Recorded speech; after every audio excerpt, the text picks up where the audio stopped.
This is episode number 706 with Caterina Constantinescu, Principal Data Consultant at Global Logic. Welcome back to the Super Data Science Podcast. Today I'm joined by the insightful Caterina Constantinescu. Caterina is a Principal Data Consultant at Global Logic, which is a full lifecycle software development services provider that is huge. It has over 25,000 employees worldwide.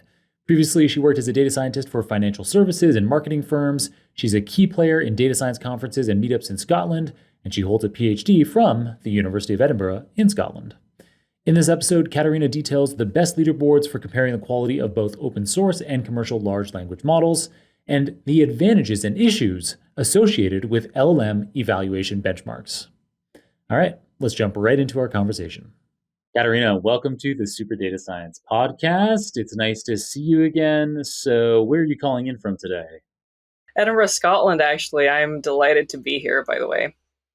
Nice. Edinburgh is a place that, as you know from the time that we met at the New York Art Conference, that Edinburgh is a place that I spent a lot of my time during my PhD. I had a research collaboration there that led to my only really top machine learning journal paper. I had a paper in NeurIPS from my collaboration at the University of Edinburgh. So there's a lot of amazing computer science faculty at Edinburgh, and particularly in AI, and there have been for decades. It's a powerhouse school for AI. It might be one of the oldest AI schools around. I mean, I don't know what stretches back further. That's so interesting. Yeah, that's definitely a draw to Edinburgh, which is, I feel like it doesn't really even need it. It's such a gorgeous Gothic looking place. But for me, my trajectory has been quite different. I actually came here to study psychology and then sort of seamlessly segued into data science through some discoveries along the way that actually during my PhD, I was becoming more and more interested in the data design sort of aspects and the experiments I was running, the data analysis as opposed to the psychological theory per se. But then also some accidents happened along the way. I found myself running the R meetup in Edinburgh, met up with a lot of people who were doing data science, and slowly but surely, I ended up working for the data lab for a couple of years, and that was my first proper data science gig, and I've just stuck with it ever since. And I'm also still in Edinburgh. This is maybe 10 years later after having appeared on the scene here. So yeah, here we are. It's a beautiful city. Very dark in the winter, but it's a beautiful city. That's for sure. That is the tough thing about Edinburgh. I think in winter, the sun sets around 3 p.m., which is a bit grim, to be fair. But yeah, the your affiliation with that R meetup in Edinburgh is, I guess, what ultimately brought us together, because that's how you ended up having a connection to the New York R meetup that Jared Lander runs. And so, yeah, you had a talk at the R conference. We filmed a Super Data Science episode live at the New York R conference, and that was recently released as episode number 703 with Chris Wiggins. That was an awesome episode, and you had a great talk there as well on benchmarking large language models. So I wanted to have an episode focused specifically on that today. So big news, at least at the time of recording, and hopefully still quite relevant at the time that this episode is published, because this space moves so quickly. But very recently, at the time of recording, Llama 2 was released. And Llama 2 came published by Meta with 11 benchmarks so there's 3 Llama 2 models that were publicly released. There's a 7 billion, a 13 billion, and a 70 billion parameter model. And even the 13 billion parameter model on these 11 benchmarks that Meta published, it's comparable to what I would have said was previously the top open source large language model for chat applications, which was Falcon, 40 billion parameter model. So all of a sudden you have this Llama 2 architecture that's a third of the size with comparable performance on these benchmarks. But then when you jump to Llama 2, the 70 billion parameter model, it blows all of the pre-existing open source LLMs out of the model. out of the water. um, and so yeah, so should we believe this? Can we trust these kinds of benchmarks? What are I mean, yeah, dig in for us into why these benchmarks are useful, but also what the issues are. Cool. Yeah, so this is a really good starting point for our entire conversation because this example, I think, pulls in various aspects I really wanted to talk about. And I think um, the first one I'm going to dive into is what does all of this mean? How can you um, in a way that really does justice to all the effort that's been ongoing for the last few years in this LLM space, unpack this idea of performance and what does it even mean? What are all the facets that are involved? And at the end of the day, once you do start to dive into all of this detail with all the benchmarks, all the metrics, all the particular domains that are involved in a particular data set used within these test suites, if you want, how do you kind of drill back up again to come up with some conclusions that actually make sense across this entire field, especially as it's moving so fast? So I guess something that I would probably point towards as a risk first and foremost is we're immediately placed within this arena of academic research. And it's obviously an extremely well developed area already. We are talking about all of these benchmarks, as you mentioned. But what I wanted to kind of flag beforehand as well is at the end of the day, the idea is that these models are going to be exposed to some layperson, some user, and their idea of performance may not really overlap, particularly with what's in these all of these benchmarks.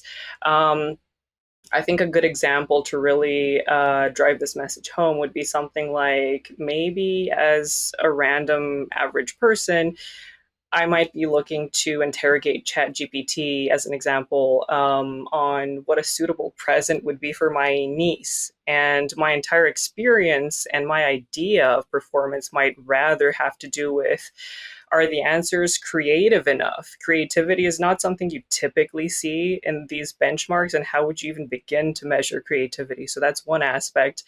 It might also have to do with is the interface that surrounds these models, making it easy enough for users to interact with the models per se.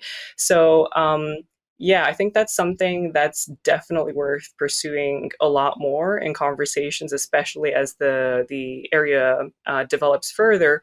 But to kind of return to the more academic research angle as well, then what I'd probably dive into at this point, because it's a really good, solid effort of trying to incorporate a lot of facets of measurement, metrics, data sets, is the whole effort surrounding the HELM paper. So rather than immediately talk about, is this model better than that model on this task or this metric or that metric, um, in Helm, I think the Oh, sorry to interrupt you, Katerina, but quickly, let's define what HELM is, at least like the acronym for our listeners. So it's the holistic evaluation of language models, which, yeah, I'm sure you're going to go into as this comprehensive benchmark. But just before we get there, there was another aspect that you mentioned to me before we started recording related to issues with any of these tests. And maybe you were going to get into it with HELM anyway, but it's this issue of contamination. yes. So one aspect that I think isn't maybe as obvious first and foremost whenever we talk about evaluation risks is this idea that especially models that are considered to be state of the art and have broadly speaking good performance, air quotes, they tend to be closed source.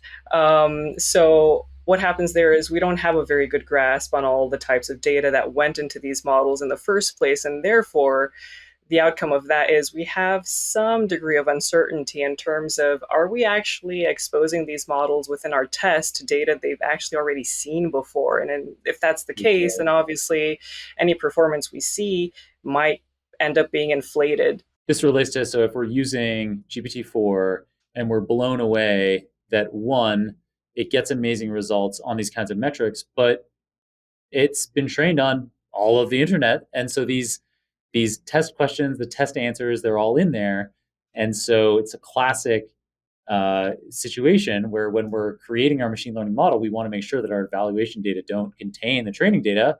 But if the algorithm's been trained on everything on the internet, probably the questions on any evaluation and the answers are already in there. Even more so, it's interesting because there's this huge jump from GPT 3.5 to GPT 4 with respect to performance on things like the LSAT or I don't know if it was specifically the LSAT. Actually, it was some kind of general bar exam, which actually, so LSAT, I guess, is to get into law school in the U.S. The general bar exam is once you have your law degree and you want to qualify in a whole bunch of different states in the U.S. There's this general test, and I can't remember the exact numbers, but like GPT 3.5 was like 9 out of 10 humans would outperform it. And then with GPT-4 was the other way around. Only 1 out of 10 humans would outperform it on this bar exam. Yeah, so that's actually a really good example because LSAT is definitely part of these benchmarks. So if something like GPT-4 was trained to actually perform well on that, then if you come in and try to test it again on that same sort of benchmark, then that's slightly pointless because you're not going to really find out anything new about its performance.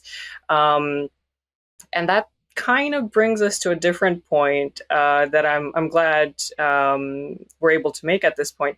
There's this whole idea of there's probably never going to be a particular point in time where we can stop refining and updating these benchmarks because well, first and foremost, we don't know exactly what's been incorporated in the training sets in the first place. So the only real way around that is to kind of find clever and cleverer ways to test the performance on models and keep updating the benchmarks themselves, but separately as well. As performance evolves, then benchmarks actually might become obsolete and, relatively speaking, too easy. So from these 2 points of view, there's been this effort to keep adding new tests. For example, Big Bench, I think, started off with 200 tests or something of that nature, but now has 214 for this exact reason. So that's why there's probably going to be a lot of movement also from the perspective of any type of standardization that might increase over time, because currently performance can mean a vast number of things. It could mean accuracy, it could mean fairness, it could mean lack of toxicity. So a big measurement problem is how do you incorporate all of these different aspects, and do you even need to? Because there is some indication, there are some pieces of research that would suggest actually, despite being substantively quite different things, all of these facets end up being very highly correlated, which is also an interesting idea.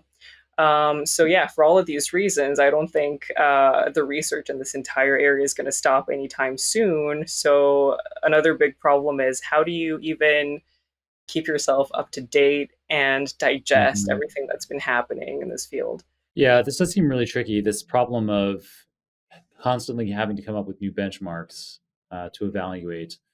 And that's going to become a bigger and bigger problem because presumably, in the same way that when you do a Google search today, you of course are getting information that's minutes or hours old from across the internet. And it seems conceivable that in the not too distant future, while models like GPT-4 today are trained on data that stopped several years ago, presumably people are working on ways of constantly updating these model weights so that you have the LLMs right there in the model weights using up-to-date information about what's going on in the world. And so somebody could publish a benchmark, and then minutes later, an LLM has already memorized the solutions. So it's yeah, moving goalposts, I guess, is the definition. Exactly. Now, on the other hand, we can certainly say that these models are getting better. So despite all these issues, like I feel very confident that when I'm using GPT-4 relative to GPT 3.5, I am getting way better answers than before and much less likely to have hallucinations than before. And so these tests should measure something. Like there's, these tests I think do have value. They have tremendous value, and they should correlate. I would hope that they would correlate. Or at least it seems like when these papers come out and Llama 2 comes out, and I see that wow, the 70 billion Llama 2 model, it outperforms Falcon and Vicuña and all these other previous models. Um, and then I go and use the 70 billion Llama 2 in the Hugging Face chat interface, and I'm like, wow, this is actually pretty close to GPT-4 on some of these questions that I'm asking it that I feel like are questions that it hasn't encountered before. So there is this underlying real improvement happening. And it does seem to correlate with these quantitative metrics, but yeah, the thorny problems, lots of thorny problems. I don't know. Do you think that Helm? It seemed like you felt like Helm could be a solution that you started talking about earlier. I think the way they went about trying to systematically unpack performance and try to cross various factors is probably the way I would have ended up organizing this research. So that's why it really stuck out to me.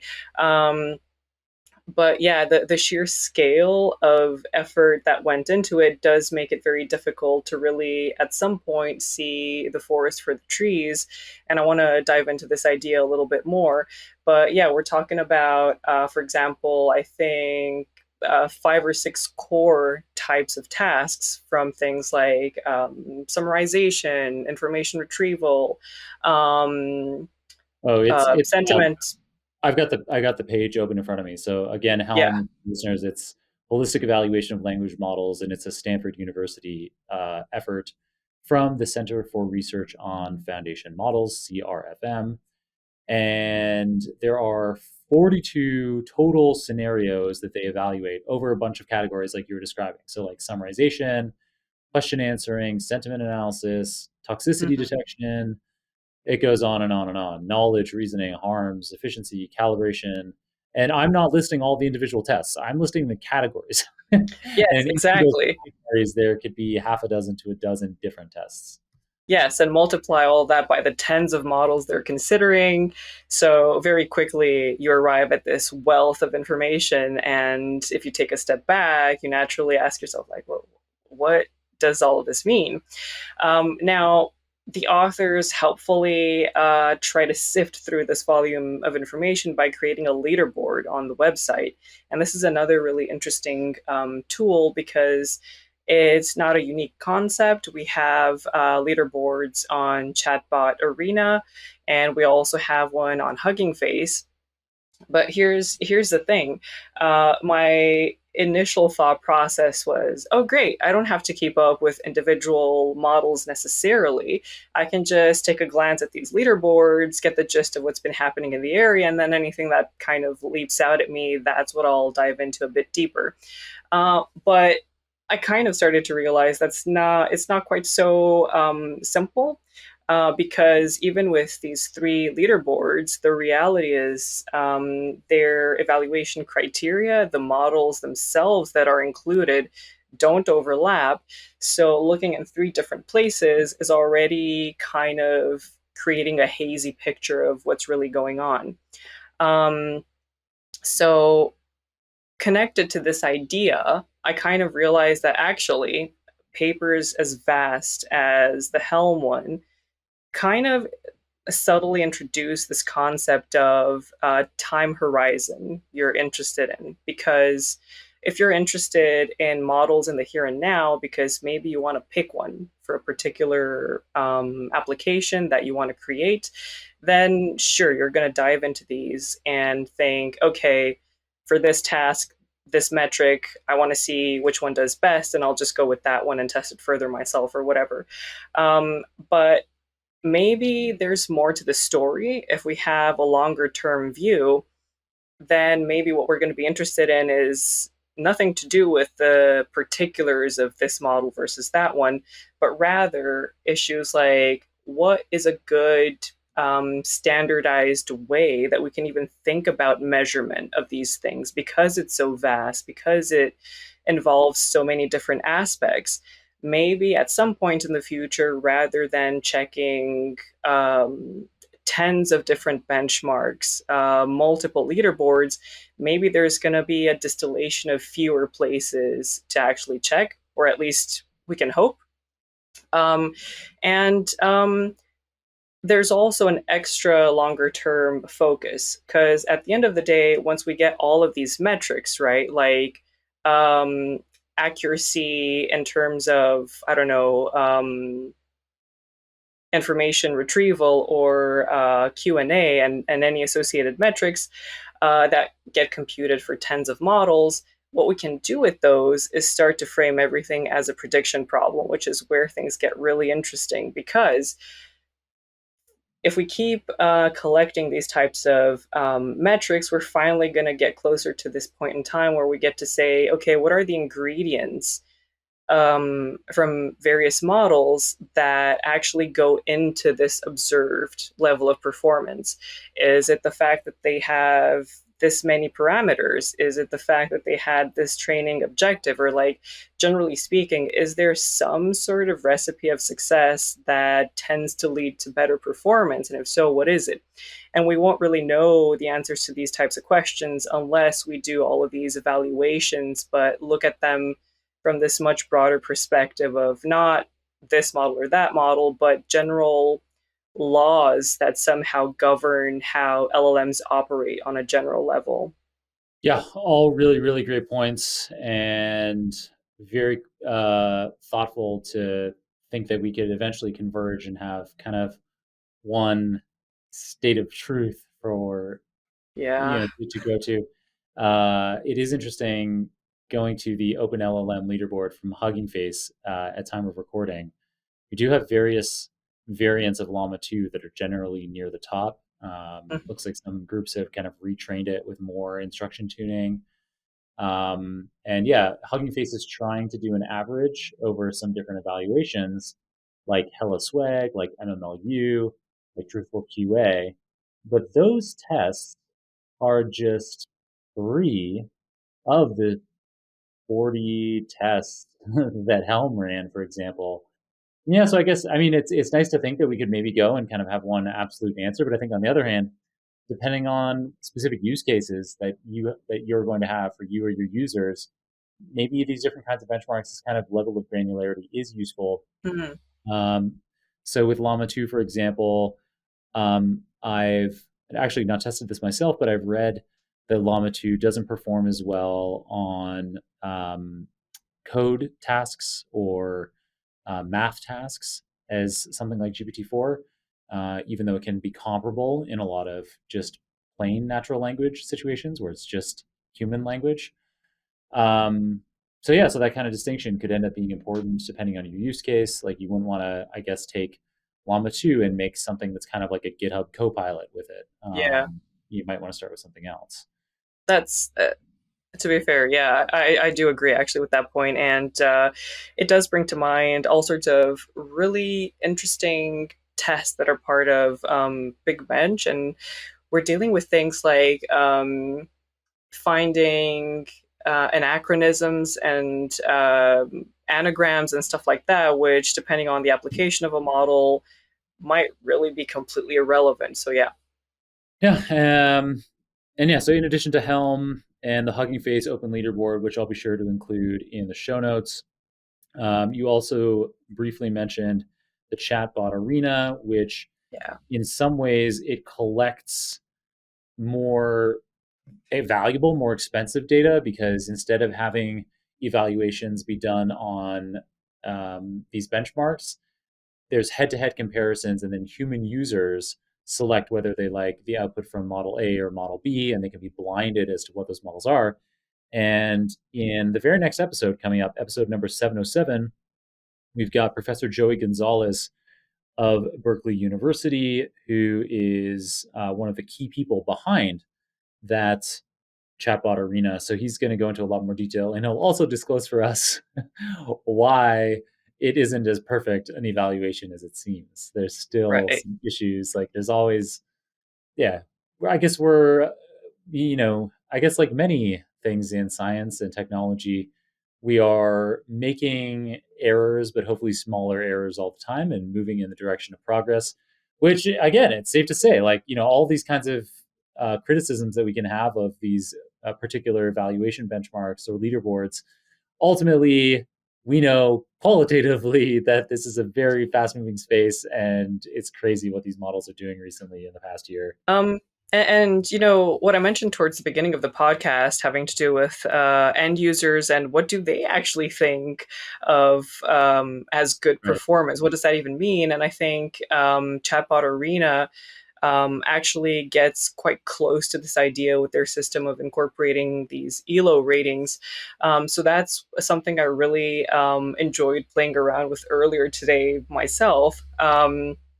Broadly speaking, this is an approach that's been adopted from chess. So, in terms of what happens in larger tournaments, you might have two players opposing each other, and depending on who wins, they either get a boost in points, or if they lose, they actually get points deducted. And the same sort of approach is used on these LLMs. But just as a regular user, you might have some prompt in your mind like, please generate text as though Elon Musk had written it or something like that, or like the text of a tweet. And I tried this earlier myself, and to be fair, both answers I got from the competing models were actually quite legit Musk sounding, if you will. So yeah, that's a lot of fun to play around with, and it's definitely a highlight in terms of what Chatbot Arena contributes, as opposed to say Helm. Although even in that case, there is an attempt made to incorporate some human feedback into the loop as well, but I don't think it's anywhere near being the focus of that body of work. Nice, yeah, but a good mention there of the kind of thing, this kind of human feedback as being a great way of moving forward. And the chatbot arena, I think everything is made available. All the data are made available for people to use and make models better. So very cool space to be in. Very exciting times to be in AI in general, as I'm sure all of our listeners are already aware, and maybe part of why they're listening to the show. Yeah. So, Caterina, before I let you go, I ask our guests for a book recommendation. Do you have one for us? I do. It's something that sprung to mind, although actually my first encounter with this book was a very, very long time ago when I was still doing my psychology degree. And I actually have it right here with me. It's The Illusion of Conscious Will by Daniel Wegner.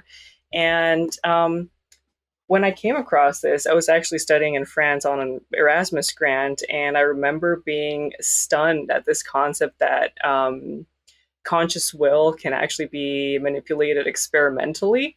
And honestly, it's a joy to read. The level of intellectual ingeniousness in how these experiments are devised, so that people's subjective feeling of having wanted to do something ends up being manipulated, is just to me at this point unique. So if anybody has any curiosity about this, I highly, highly recommend it. And who knows, these notions of conscious will maybe will kind of come into the conversation and kind of have already with LLMs. So there you go. Yeah, that is certainly something. The relationship between conscious experience, artificial general intelligence. This is something that we dove into with Ben Goertzel in episode number 697. And it is something that, as somebody with a neuroscience PhD, I'm really fascinated by. As I mentioned to you, Katerina, before we started recording, I had a full PhD scholarship to do a PhD in consciousness, so in the neural correlates of consciousness. So trying to identify, using brain scans, or probably some of the kinds of experiments outlined in your book, in The Illusion of Conscious Will, where we use things like intracranial stimulation. So Hmm. you TMS, fire right? transcranial magnetic stimulation. Exactly, that's what TMS. Thank you. Which allows you to have uh, a magnetic signal, and you may remember from physics that magnetism and electricity are directly intertwined, and so you can send these magnetic signals through the skull and then impact the way that your brain cells work, which involves some electrical conductivity. And yeah, you can influence people's conscious perceptions, like you're saying. And so there's this really, in some ways, it's kind of an obvious thing to say to probably scientifically minded people, like a lot of our listeners, that because we live in a system of cause and effect, you can't possibly have some little person in your brain that is separate from all that and somehow is making decisions in some way that's beyond just physical processes, like cause and effect collisions of molecules. Yet we very compellingly have this illusion of free will, and to some extent, yeah, I mean, if you come to grips with that, if you really accept that free will is an illusion, then I don't know, it can be tough. Life can start to feel tough. It So is a terrifying idea. Yeah.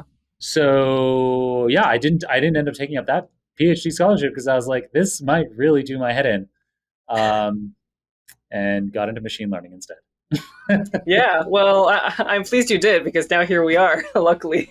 Yeah. Well, anyway, thank you very much, Caterina. This was a really interesting episode, a really nice dive into evaluating large language models. Very last thing, if people want to follow you after the show, hear your latest thoughts, what's the best way to do that? Probably on Twitter, so you can find me at C_Constantine. Nice. We'll be sure to include that in the show notes. Caterina, thank you so much, and catch you again in a bit. Awesome. Thank you. Bye. Super. What an informative discussion. In today's episode, Caterina covered how ordinary users of LLMs may have qualitative evaluations that diverge from benchmark evaluations, how evaluation dataset contamination is an enormous issue given that the top performing LLMs are often trained on all the publicly available data they can find, including benchmark evaluation datasets. And finally, she talked about the pros and cons of the top LLM leaderboards, namely HELM, Chatbot Arena, and the Hugging Face Open LLM Leaderboard. If you liked today's episode, be sure to tune into the next one, number 707, when we have Professor Joey Gonzalez, a co-creator of the Chatbot Arena, as well as seminal open source LLMs like Vicuña and Gorilla. Yeah, he'll be on the show next week. All right, that's it for today's episode. Support this show by sharing, reviewing, or subscribing, but most importantly, just keep listening. Until next time, keep on rocking it out there, and I'm looking forward to enjoying another round of the Super Data Science Podcast with you very soon.